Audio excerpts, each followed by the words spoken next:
The Gladue rule for Aboriginal criminal offenders. The exact opposite of equality before the law, at least the way our courts have interpreted it.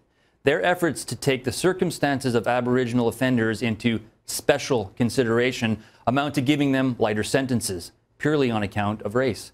Is that really the best way to correct past injustices, by creating new ones?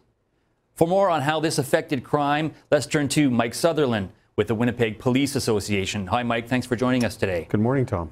What does this do with respect to offenders who go before a court and they're treated based on their race? Well, it certainly doesn't assist frontline officers or crime victims, for that matter. Particularly in our jurisdiction in Winnipeg, officers are routinely overwhelmed by the number of repeat chronic and violent offenders that are re-released onto the streets. So regardless of anyone's ethnic origin or background, the difficulty is releasing any committed criminal onto the streets certainly means more work for police, which in and of itself is questionable in terms of efficiency. But the big concern for our officers is it usually means more victims and more people suffering as a result. So the argument behind the Gladue provision is that it's supposed to address the high numbers, the disproportionate number of Aboriginal people in prison. This law has been on the books and interpreted by the courts since the 90s. Is it working? Is it having an impact on the high representation of Aboriginal in prisons? It's 2012 now. Well, you know, and another interesting stat I don't think we hear enough about is how often Aboriginal are represented as crime victims. And I don't know that this particular piece of legislation is serving crime victims, again, of any background, whether they be Aboriginal or not. But a high representation of victims in the system tend to be Aboriginal as well. And so in order to protect victims, which I think should be the priority of the justice system, and I think most individuals who expect justice and take a more common sense approach think that the onus and the priority should be given to victims and protecting victims, and not creating a system whereby, as a result of providing a particular advantage to certain individuals so that they're out earlier so that they can create more victims, I think is rather wrong-headed. Is it fair to treat people based on their race before the courts? I mean, you could have two people come into the courtroom. One person might be Chinese or Filipino, another person might be Aboriginal. They're in the exact same circumstance. Perhaps both of them have come from, difficult backgrounds. They may have come from war-torn countries. They may have been subjected to, or directly or indirectly, some human atrocities. They both come before the courts, and our court system is going to treat one differently than the other based on their race. Is that Canada? Is that fair?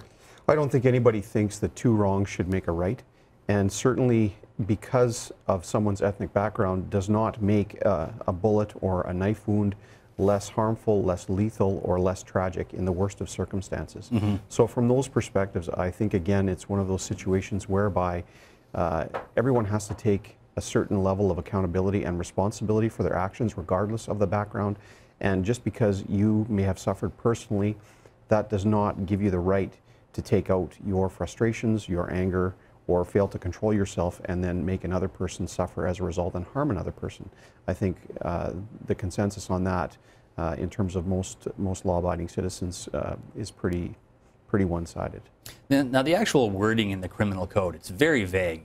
I mean, it's literally 9 words, and it talks generally about how the courts, when they can, when possible, when it's reasonable, to have sanctions other than jail or prison. And we get that. That should be for everybody when it makes sense. And then it adds in these last 9 words. It says, while giving special consideration to the circumstances of Aboriginals, which really doesn't mean anything.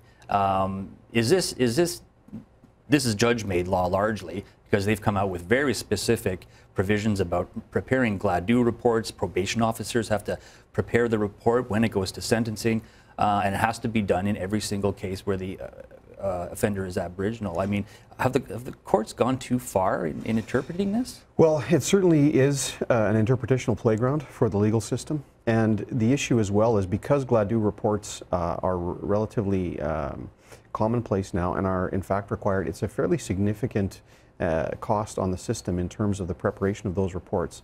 So instead of working with offenders to rehabilitate them, instead of monitoring offenders appropriately, instead of checking into backgrounds and trying to match a particular rehabilitative strategy with a particular offender, you're instead busy preparing GLADU reports in relation to the courts. And in some cases, the issue is what are the qualifications of the individual? How intensively are the claims made by the offender in relation to GLADU? So there's a number of questions that occur as a result of this. And again, a scenario based upon a principle that is somewhat questionable in terms of honoring and respecting the tragedies that victims suffer.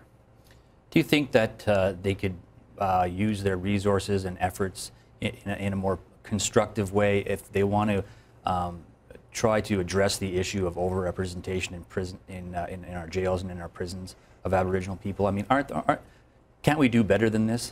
I think we can. I think there's numerous ways to do it. First of all, I think it's in terms of making sure that we have very pro-social role models in terms of recruitment programs or mentoring programs to move Aboriginal people who are interested in law enforcement, for example, into those fields and into those careers, to try to sort of establish an entity in the law enforcement community in particular whereby Aboriginals feel that they have a significant amount of representation in there and that the police also belong to them just like every other race and ethnic background.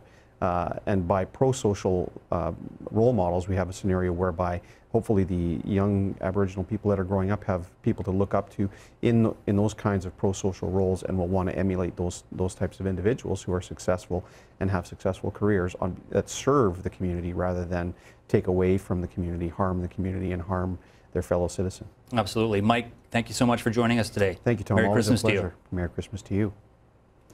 We want to hear from you on this or any other topic.